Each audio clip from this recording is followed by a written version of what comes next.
y volvemos con el rock, como pasó en los principios de los 80, que vamos a ver después con todo. Luego lo volvemos a colombianizar y vamos así. Por ejemplo, no hemos escuchado música en el taller, es primera vez. Vamos a escuchar una canción de Flippers que se llamaba Discoteca, que era muy famosa, fue muy famosa, ¿no? Y ya vamos a ver aquí, vamos al punto de cambio. Pon esta discoteca. Arturo Estudillo es el del centro y que no llegó hoy. Sí, y Carlos Martínez está por ahí también. Martínez, aquí el de la... El baterista es Acevedo. Y Duriel, ahí Sí. está Miguel.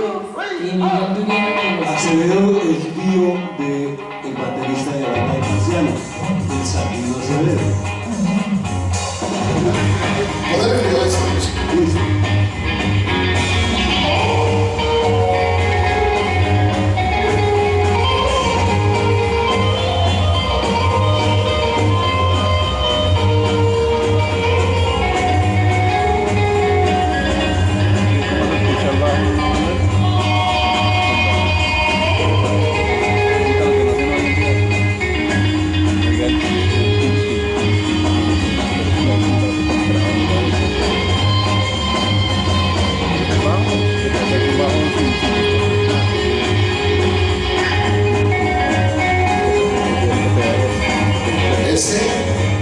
Este fue uno de los discos más emblemáticos de los Flippers, si se das cuenta. Pero déjate te explico una cosa. Es solo para que vean que, por ejemplo, tremendos instrumentos, ¿no? Tenían Vox, tenían Gretsch, tenían un montón. Este fue como lo que se estaba haciendo en los años 70. Lo raro es que al final de los 70... A comienzos. Exacto, a comienzos. Lo raro es que al final de los 70, pon Camilo, En los 60 todas las bandas de rock había colombiano, eso. todas las bandas de rock colombiano terminaron así. Ponle cuidado. Me parece muy interesante. Quiero saber qué pasó, quiero entender por qué de lo que estaban haciendo terminaron en eso.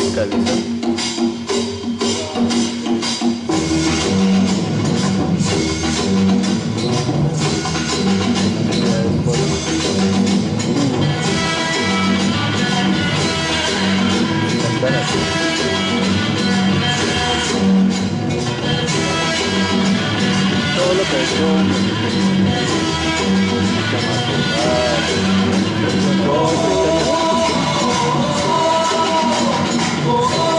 Entonces, yo lo que veo es un patrón muy fácil. Recuerda, yo veo aquí una influencia grande de Santana. Santana estaba triunfando en el mundo, estaba de pronto diciendo que los latinos tenemos algo que decir. Pero me parece muy interesante porque no solo fue La Columna de Fuego, en donde en este disco me está contando Álvaro que él hace la percusión menor, ya nos cuenta eso, sino por qué todas las bandas de rock, como que psicodélico, progresivo, terminaron haciendo folclore. No tan, Felipe, mira. Para decir lo de apoyar a lo de Ricardo. A ver, una de las vainas importantísimas del hipismo era el amor y el acercamiento a la naturaleza, ¿ok?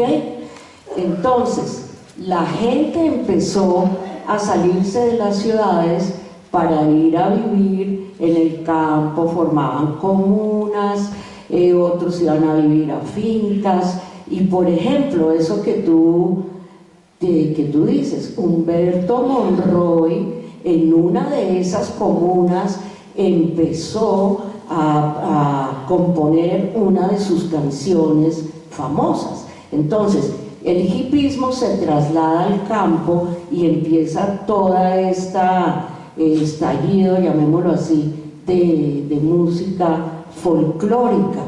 Pero ojo que esto te lo dije también, que es importante. El rock nacional tiene dos corrientes, y la segunda corriente es que no está bien, es de la que casi no se habla.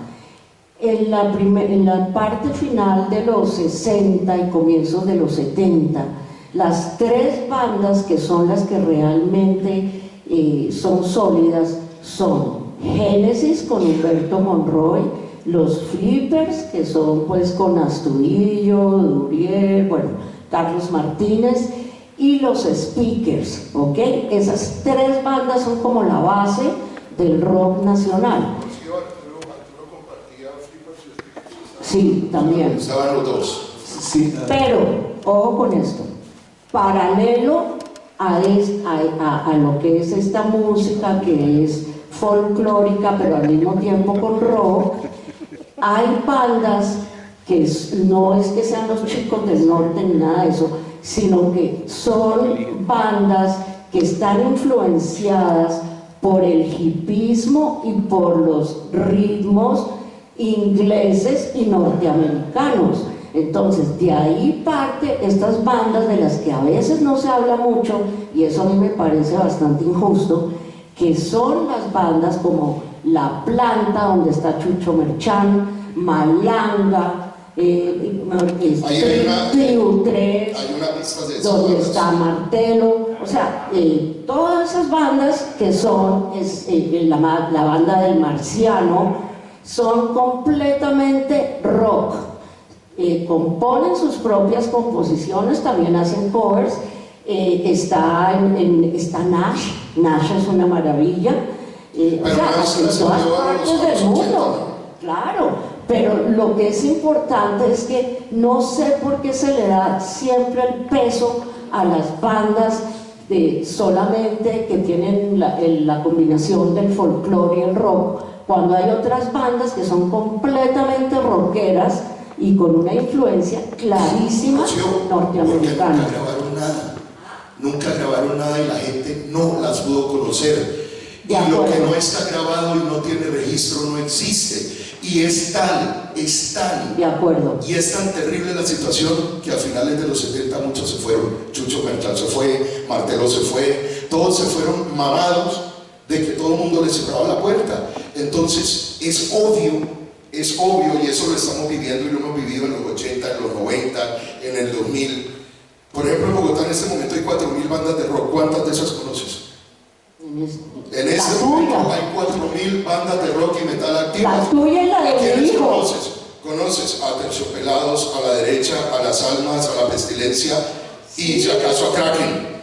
Pero para que una persona acá conozca 20, 30 bandas de rock y la siga es muy berraco.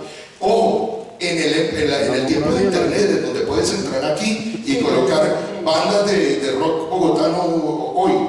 Ahora imagínate en tu época, y de pronto, Cami, si podemos poner el mapa mental otra vez, porque ahí Rocío... Tienes una canción de Duriel, hay unas que son divinas. Claro, pero mira al final aquí, mira, La Planta, La Columna de Fuego, La Banda del Marciano, Terrón de Sueño, Gran Sociedad del Estado, Trapaces, La Libre Expresión, Ferrocarril, Los Apóstoles, La Galaxia, Hydra, que era ya más pesado, Carne Dura, Hard Rock, ¿verdad? Todas esas bandas no tienen un solo disco, no tienen un solo video, no tienen una sola grabación. Yo no me tienen excuso nada. porque te iba a traer un disquito divino de Durier de 45. ¿De Miguel? Sí, se me quedó. Pero Miguel fue también como la parte famosa. Es que tú sabes, ustedes saben dónde están La casi todos Sonion.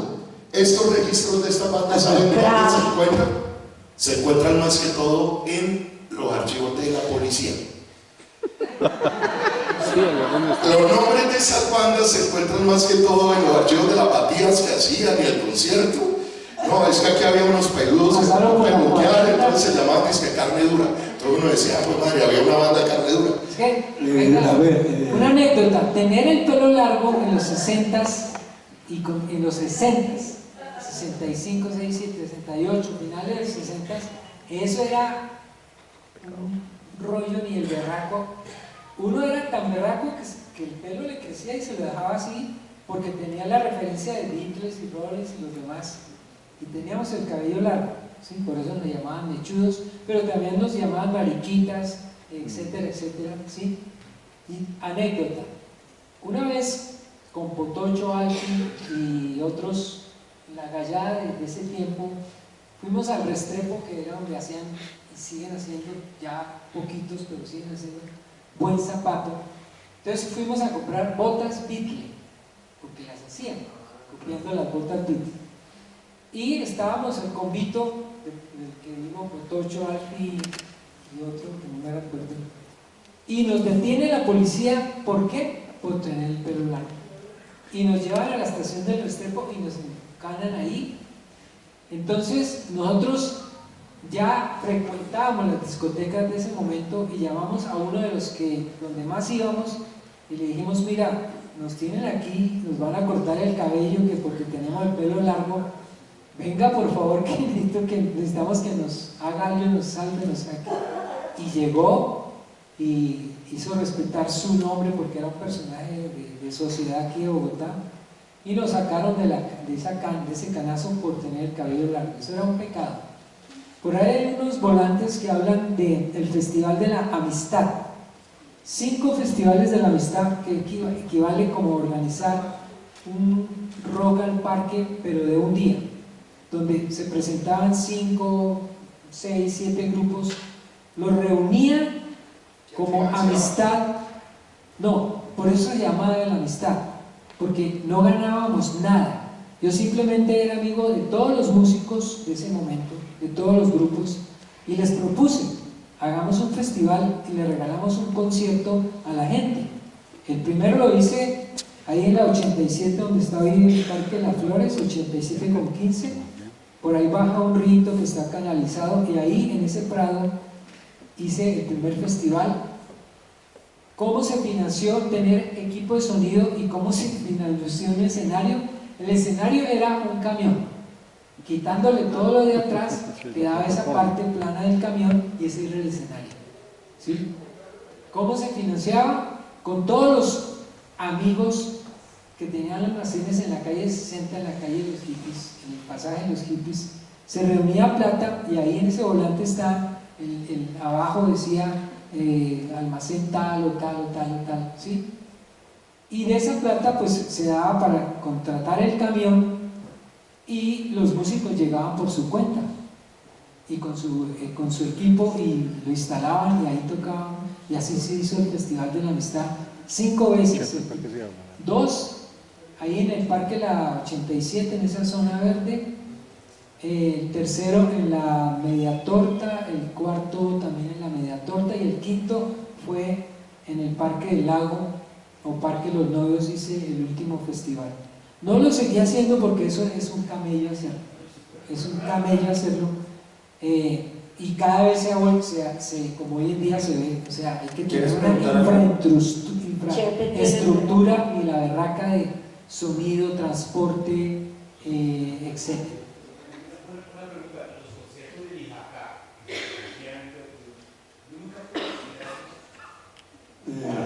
Si usted me permite, Sí. sobre los conciertos del IJACA y ciertos conciertos, yo puedo dar fe y razón porque fui organizador de ellos. Nosotros hicimos una sociedad, de hecho, más bien una sociedad de emprendimiento, como dicen ahora, en la cual estábamos Edgar Restrepo Caro, hombre de radio, músico también, estaba Humberto Caballero y quienes habla, Álvaro Díaz. Hacíamos conciertos los sábados en los teatros de Bogotá. Estuvimos en el Avirama de Fontibón, Milán de Fontibón, Iris de Kennedy, Quiroga, el Santa Cecilia, Paenza, Teatro Lux, Teatro Colombia. Hicimos esos conciertos con las uñas, porque así fue todo, con la ayuda, con la pequeña ayuda de todos los amigos, y yo llegué en algún momento a tocar la puerta de Fanny Mique y Jorge Ali Triana, y tuve la fortuna de organizar 2 temporadas de rock and roll con músicos bogotanos. Todos los lunes presentábamos música de rock and roll, los lunes del TPB, y ahí vimos muchos grupos que por ahí están nombrados, y otros muy aleatoria esta lista, porque Carne Dura, por hacer una referencia, Carne Dura fue un grupo organizado por uno de los líderes, si hay líderes en el hipismo, Manuel Vicente Peña. El TPB en la era Manuel Quinta con Jiménez. Todavía existe como edificio, pero como teatro está abandonado. Decía que Manuel Vicente Peña le puso ese nombre, el mote de ese grupo, Carne Dura, que hablaba muy a las claras de su signo zodiacal, que era Escorpión, igual de aquí que mi amigo. Y el grupo lo llevó a Medellín con la ilusión de tocar, con su corazón en la mano, y compró una guitarra Teisco, que eran las guitarras que hacían los japoneses de muy buena calidad, los japoneses siempre han hecho, con su guitarra Teisco, y Mario García en el bajo y Fernando Fernández Ferdi en la guitarra. Alcanzaban a tocar en el primer día del Festival de Ancón, que también soy el único sobreviviente de los organizadores de ese concierto, el único que queda de los organizadores, y tocaron, y los vecinos del lugar, la gente que no fue al rock and roll sino era quien le quitaba lo que podía, les administraron cacao sabanero. Yo no sé si ustedes conocen qué es el cacao sabanero. El cacao sabanero es un árbol de mucho tiempo con el cual las químicas hacen la escopolamina. O sea,